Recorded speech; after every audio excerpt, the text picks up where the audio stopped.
Bismillahirrahmanirrahim. Бүгүнкү сабагыбызда каршылаш бар сыпаттардын экинчиси болгон шидда, байния жана рохова сыпаттарын өтөбүз. Шидда. Шиддату деген сөздүн лексикалык мааниси катуулук, күчтүүлүк. Ал эми терминдик мааниси тыбышты айткан учурда сүйлөө органдары бири-бирине толук тийгендиктен үндүн токтоп уланбоосу. Шидда тыбыштары 8. Бул тыбыштардын топтому ажиду котин бакат. Мааниси мен каттын. Ачыкта айтканда кат бул адамдын аты, ыйлап жатканын көрүп жатам. Эми туугандар, биз бул шидда сыпатынын тыбыштарын кандай туура чыгаруунун жолун үйрөнөбүз. Жогоруда айтылгандай эле бул сыпатты, бул тыбыштарды айтканда үн кескин токтойт. Мисалы ак, ад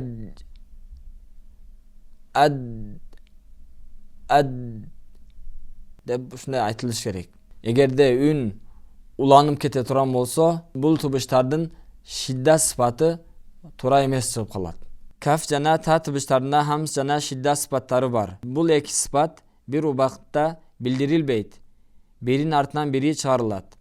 Каф жана та тыбыштарын айткан учурда биринчи шидда сыпаты билинет, андан кийин сүйлөө органдары бири-биринен ажыраганда ооздогу аба сыртка чыгып хамс сыпаты билинет. Көпчүлүк учурларда каф жана та тыбыштарынын шидда сыпаты туура эмес чыгып калат.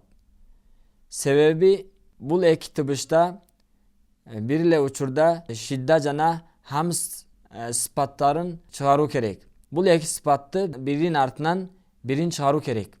Биринчи шидда сыпатын айтып, андан кийин хамс сыпатын чыгарабыз. Ушундай окуп чыгара турган болсок, анда бул эки тыбыштын сыпаттарын туура чыгара алабыз. Эми бул эки тыбыштын туура айтылышын, туура окулушун айтып өтөбүз. Мисалы Шарх сүрөсүн окуп кетсек: А'удhu billahi minash-shaytanir-rajim. Bismillahir-rahmanir-rahim. Alam nashrah laka sadrak wa wada'na 'anka wizrak. Alemi ta tыбышына мисал бере турган болсок: إذا الشمس كورت إذا الشمس كورت وإذا النجوم انكدرت. Эми шидда сыпатынын каршысында сыпат бул рохова сыпаты. Рохова, ар-рохова деген сөздүн лексикалык мааниси жумшактык, боштук. Ал эми терминдик мааниси тыбышты айткан учурда сүйлөө органдары бири-бирине толук тийишпегендиктен үндүн эркин, үзгүлтүксүз чыгуусу. Рохова тыбыштары 16. Ал тыбыштар алиф, са, ха, хо, зал, зай, син, шин, сод, лод, во, гайн, фа, вау, ха жана я тыбыштары. Эми туугандар, шидда сыпатын айтканда сүйлөө органдары бири-бирине тийгендиктен үн уланбайт. Ал эми рохова сыпатында болсо, тыбышты айткан учурда сүйлөө органдары бири-бирине тийишпегендиктен үн уланып үзгүлтүксүз чыгат. Мисалы ах, аф, аш, ас жана ушул сыяктуу мисалдар. Бул эки сыпаттын ортосунда байния деген сыпат бар. Байния деген сөздүн лексикалык мааниси ортолук, аралык. Ал эми терминдик мааниси тыбышты айткан учурда үндүн шидда сыпатындагыдай кескин токтобой да, рохова сыпатындагыдай эркин чыкпастан тыбыштын бир канча бөлүгү чыгуусу. Байния тыбыштары 5. Бул тамгалардын, бул тыбыштардын топтому лин умар.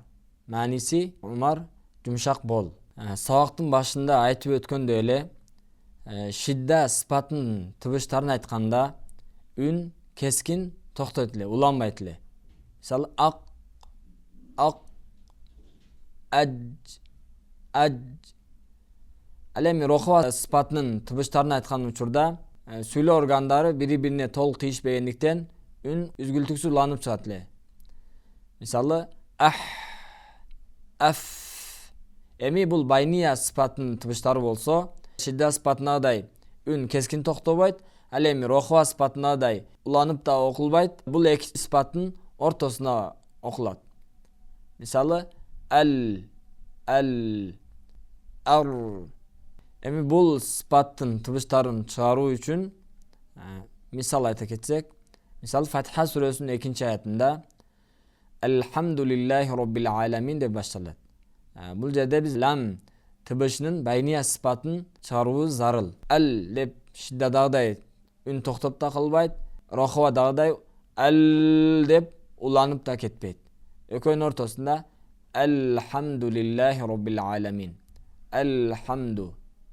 Эми сабакты жыйынтыктай турган болсок, бүгүнкү сабагыбызда биз 3 сыпатты айтып өттүк. Биринчи шидда. Бул сыпатта 8 тыбыш бар. Бул тыбыштардын топтому ажиду катин бакат. Кийинки сыпат байния сыпаты. Бул сыпатта 5 тыбыш чогултулган. Ал тыбыштардын топтому лин умар. Ал эми калган 16 тыбыш болсо, бул рохова сыпатынын тыбыштары болот. Аллах Таала бардыгыбызга амал кылганга мүмкүнчүлүк берсин.